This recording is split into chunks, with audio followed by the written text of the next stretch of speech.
apo na binibigay sa atin ang pagiging mababang loob. Subalit hindi po rin mababa ang ating loob, ilan silaro na lang po sa kanila. Diba?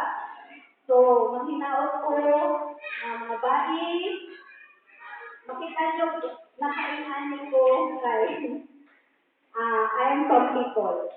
I am Kapitolana. So, mag-wear ko yun ani because I feel the nobility and the kindness ng tribo. And in my dreams, sa akong dami ko, makita na ako kung unsa ang mga design. Ang mga design sa mga katigulangan sa unang panahon. Diba, makainong ganyan daw ko kang goal, sabi ko goal, yung mga apo, kwarta na wala ba? Kaya kung magpadam ko sila sa ako, grabe ko sa mga design, sa mga art. So, I feel proud na mag-wear sa ginapadamgo sa ako, sa akong apo, sa akong abiyat. And I hope mga dato, mga bayi, mga dato na to, mga costume sila. Dalawa lang ang nakita ko sa bayi. So I hope na karon pa lang, magtahi kung akong sinin na tribal, no? Magtahita. Karon na yung mga tigog. That is one way of showing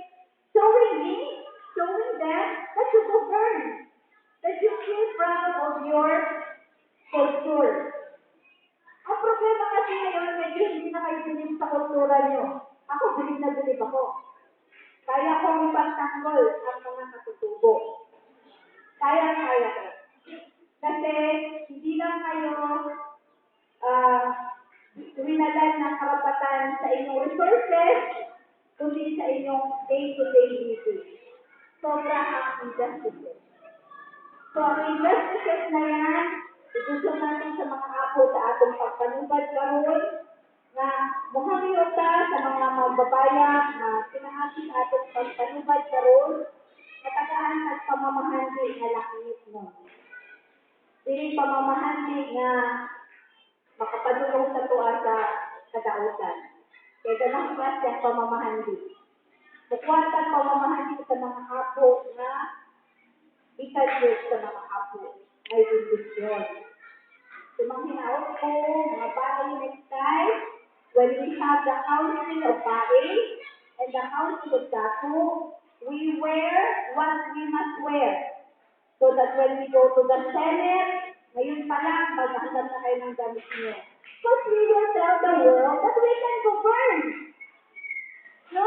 Paano mo sasabihin? Tribal government. Hindi kang wala ka. Ha? Ako, nanubra na lang. Kinilong-kilo ng dito sa bahay. Kilo-kilo na. Sabi pa nito, grabe naman ang art mo. Kilo-kilo na. Ang dami ko ng dito. O may natagtag pa sa dito ngayon. Binigay niyo dito sa tuwan. So, it is not bad to feel good about your culture. Be proud of your culture. Alam niyo ba? Mga Amerikano ngayon, mga nagdadamit na ng tribal dress. Mas sila pa ang nagdadali ng damit nyo. Kasi nagagandahan sila.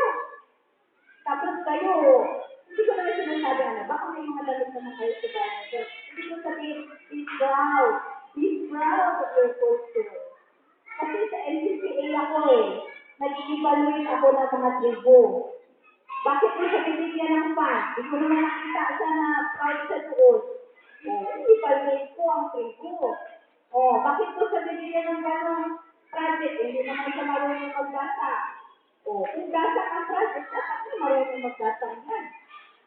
Kung display, okay. So, natakaintindihan na ba tayo, mga mothers? So, gusto ko po maging masaya at maging makabuluhan yung pagpunta namin ni Governor Sidiawan dito kahit na konting sandali lang. Kami po ni Governor Sidiawan, hindi kami nagahimog lakang na walay mandog sa mga apo. Pag-isulti sa apo at sumo, isang may kwarta mo at tubutin. Pero isang dadang kwarta mo, iwan ang apo, ayaw mo at tubutin, tubutin mo lang daw. Tinood ko na siya.